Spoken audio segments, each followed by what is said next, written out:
Amazing অ্যারাউন্ডে সকলকে স্বাগত। পশ্চিমবঙ্গ সরকার এবং রাজ্যের ওবিসি সম্প্রদায়ের জন্য একটি বড় স্বস্তির খবর বলা যেতে পারে। কলকাতা হাইকোর্টের ওবিসি সার্টিফিকেট সংক্রান্ত রায়ের উপর অন্তর্বর্তীকালীন স্থগিতাদেশ জারি করল সুপ্রিম কোর্ট।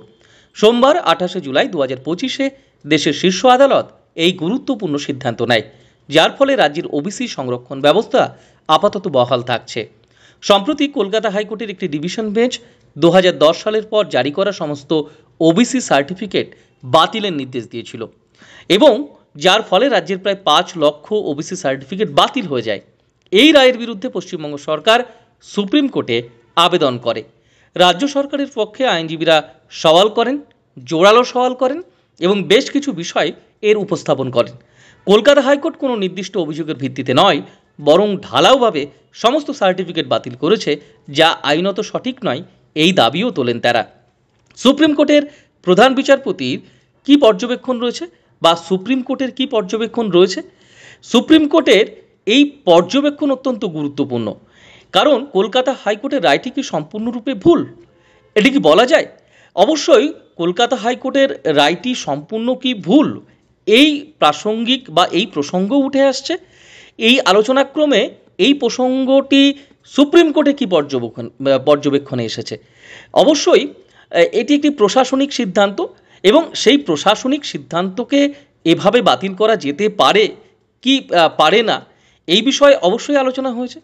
অবশ্যই সুপ্রিম কোর্টের যে শুনানি, সুপ্রিম কোর্টে ওবিসি সংক্রান্ত যে মামলা, সেই মামলার যে শুনানি, সেখানে এই দুটি বিষয়ই উঠে এসেছে। অর্থাৎ এই যে রায়, কলকাতা হাইকোর্টের রায়টি কি সম্পূর্ণরূপে ভুল, এবং আরেকটি বিষয় উঠে এসেছে যে প্রশ্ন উঠেছে যে কিভাবে একটি প্রশাসনিক সিদ্ধান্তকে এভাবে বাতিল করা যেতে পারে। তবে অবশ্যই সুপ্রিম কোর্টের যে মূল পর্যবেক্ষণগুলি রয়েছে এই কেসের উপর, মামলার উপর, কলকাতা হাইকোর্ট শুধুমাত্র কয়েকটি নির্দিষ্ট সম্প্রদায়ের ওবিসি তালিকাকে চ্যালেঞ্জ জানিয়ে যে করা মামলা, সেই মামলার ভিত্তিতে সমস্ত ওবিসি সার্টিফিকেট বাতিল করতে পারে না। এই রায়টি ত্রুটিপূর্ণ এবং আইনত ভিত্তিহীন, এবং যতদিন না কলকাতা হাইকোর্টের বিশেষ বেঞ্চ এই মামলার চূড়ান্ত নিষ্পত্তি করছে, ততদিন রাজ্যের ওবিসি তালিকা এবং সংরক্ষণের যে ব্যবস্থা তা বহাল থাকবে। অর্থাৎ ওবিসি এ এবং ওবিসি বি এই দুটি বহাল থাকবে। এবং সুপ্রিম কোর্টে এই মামলাটি পুনরায় শুনানির জন্য কলকাতা হাইকোর্টে ফেরত পাঠিয়েছে। তবে এবার একটি নতুন বিশেষ বেঞ্চ গঠন করে 6 থেকে 8 সপ্তাহের মধ্যে শুনানি শেষ করানো নির্দেশ রয়েছে, এবং এই মামলা আগে যারা শুনেছিলেন তারাই নতুন বেঞ্চে থাকবেন না। এই রায়ের ফলে রাজ্যের বিভিন্ন নিয়োগ প্রক্রিয়া, যেমন এসএসসি দ্বারা শিক্ষক নিয়োগ, যা এতদিন আটকে ছিল, কলেজে যে ভর্তির প্রক্রিয়া, তা নিয়েও বেশ বিতর্ক, বেশ দ্বন্দ্বে। তো আবার এই সমস্ত বিষয়গুলি মিটবে, চালু হওয়ার সম্ভাবনা রয়েছে, গতি বাড়বে এই সমস্ত ক্ষেত্রে। তবে চূড়ান্ত রায় কার হাতে আছে, এই আলোচনায় একটি বিষয় উঠে আসে।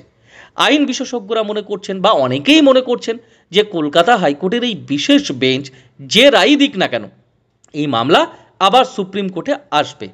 অর্থাৎ আবার সুপ্রিম কোর্টে যেতে পারে। স্পেশাল যে বেঞ্চ, বিশেষ বেঞ্চ যে রায় দিক না কেন, আবার হয়তো সুপ্রিম কোর্টে পৌঁছে যাবে এই কেসটি। অর্থাৎ ওবিসি সংরক্ষণ বিতর্কের চূড়ান্ত নিষ্পত্তি দেশের শীর্ষ আদালতেই হবে বলে মনে করছেন অনেকে। আপাতত সুপ্রিম কোর্টের এই অন্তর্বর্তীকালীন স্থগিতাদেশ রাজ্যের ওবিসি প্রার্থীদের জন্য একটি বড় জয় বলা যায়, এবং পশ্চিমবঙ্গ সরকারের জন্য একটি গুরুত্বপূর্ণ আইনি সাফল্য। এবং এই স্থগিতাদেশ, অন্তর্বর্তীকালীন স্থগিতাদেশের ফলে বেশ কিছু বিষয়ের গতি পাবে। কলেজে ভর্তি থেকে শুরু করে বিভিন্ন নিয়োগ প্রক্রিয়াও ত্বরান্বিত হবে। এখন অবশ্যই অপেক্ষা করে দেখবার বিষয় এই কেসের গতি প্রকৃতি কোন দিকে যায়। নজর থাকবে আমাদের সকলেরই এই কেস কোন দিকে, এই মামলা কোন দিকে এগোয়, এবং স্পেশাল বেঞ্চ থেকে কি রায় আসে, এবং স্পেশাল বেঞ্চের পর এই কেস কি সুপ্রিম কোর্টে যাবে, নাকি স্পেশাল বেঞ্চের রায়ই বহাল থাকবে, বা স্পেশাল যে বেঞ্চ সেই রায়কেই মান্যতা দেবে উভয় পক্ষ। এখন এই বিষয়কে অবশ্যই আমাদের অপেক্ষা করে দেখা ছাড়া উপায় নেই। এবং আরেকটি বিষয় এই প্রাসঙ্গিক ক্রমে উঠে আসে, কলেজে ভর্তি সহ বিভিন্ন নিয়োগ প্রক্রিয়ার গতি ঠিক কতটা ত্বরান্বিত হয়, সেদিকে তো অবশ্যই সকলেই অপেক্ষা করে আছেন, এবং সেদিকে সকলেরই নজর থাকবে। সকলে ভালো থাকুন, সুস্থ থাকুন। আমাদের চ্যানেলে নতুন হলে তথ্য সমৃদ্ধ ভিডিও পেতে আমাদের চ্যানেলটি সাবস্ক্রাইব করে রাখতে পারেন। অবশ্যই ভিডিওটি ভালো লাগলে একটি লাইক এবং কমেন্টে আপনার মতামত জানাতে পারেন। ধন্যবাদ সকলকে।